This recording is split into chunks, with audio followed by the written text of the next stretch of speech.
हमारे साथ हैं भारतीय जनता पार्टी के वरिष्ठ नेता प्रवीण दरेकर जी और इनसे हम जानेंगे कि सर, आपसे मैं जानना चाहूँगा कि ऑपरेशन टाइगर चल रहा है, इस बारे में बड़ी चर्चा है, क्या कहना चाहेंगे?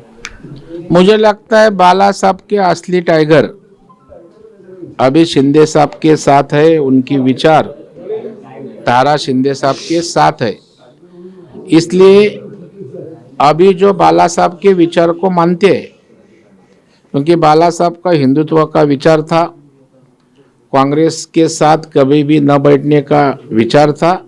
ये सब विचारों को तिलांजलि देने का काम उद्धव जी ठाकरे साहब ने किया।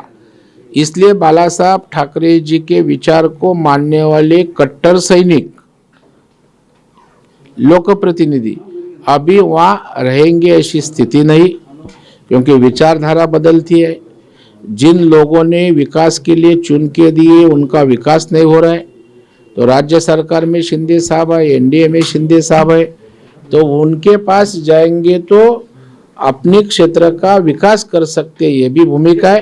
तो ये सब चीज़ें देखते हुए इसी तरह का ऑपरेशन हो सकता है। अपनी सुरक्षितता के लिए, मतदार संघ की विकास के लिए और बाला साहब की विचारधारा के लिए इसी तरह का निर्णय हो सकता है। लाडली बहन योजना की बात करें तो विपक्ष जो है सवाल उठा रहा है कि पहले पैसा दे दिया गया, अब जो है लोगों को वंचित किया जा रहा है। विपक्ष दिशाहीन हो गए हैं, संभ्रमित है।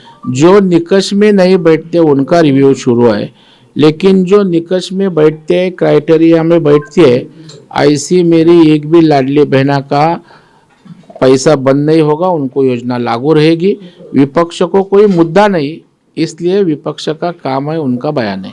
दिल्ली में ऑपरेशन लोटस की बात कही जा रही है, क्या कहना चाहेंगे? कहा जा, जबकि सर्वे जितने भी पार्टियां किया है तो वहाँ भारतीय जनता पार्टी की सरकार आने की दिखाया जा रहा है। भारतीय जनता पार्टी का पूर्ण बहुमत का सरकार दिल्ली में बनेगा।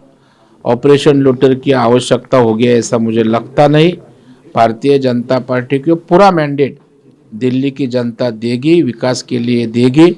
और अगर राजनीति में ज़रूरत होती है तो हर पार्टी जोड़ तोड़ की राजनीति करती है, उसको आप ऑपरेशन लोटस बोलते हैं।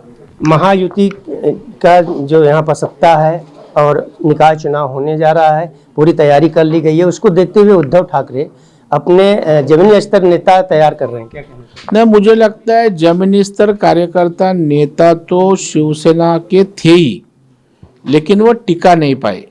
शिव सैनिकों को टिका नहीं पाए, जमीनी स्तर के नेताओं को टिका नहीं पा रहे, तो अभी सब लोग वो शिंदे साहब के पास गए। इसलिए अभी नए उनको नेता और कार्यकर्ता तैयार करने की प्रक्रिया शुरू कर सकते हैं, वैसा होगा। दिल्ली में एक प्रेस कॉन्फ्रेंस राहुल गांधी ने किया जिसमें सुप्रिया सुले, संजय राउत थे, क्या दिखाने की कोशिश? मुझे लगता है महाराष्ट्र में हास्य जत्रा का जो प्रयोग था, पहले 3 पार्टी महाविकास आघाड़ी के अलग अलग कर रही थी, बाद में तीनों पार्टी मिलके किया, तो अभी लगता है देश स्तर पर हास्य जत्रा का प्रयोग राहुल जी के नेतृत्व में शुरू है। उसमें अगल बगल में सुप्रिया ताई और संजय राउत दिख रहे हैं। तो आपने देखा कि प्रवीण दरेकर जी अपने बातों से स्पष्ट कर दिया कि भारतीय जनता पार्टी हो या महायुति, उसका वर्चस्व आगे भी इसी तरह से कायम रहेगा। ऑन टीवी न्यूज के लिए कैमरामैन बाला के साथ हरीश तिवारी।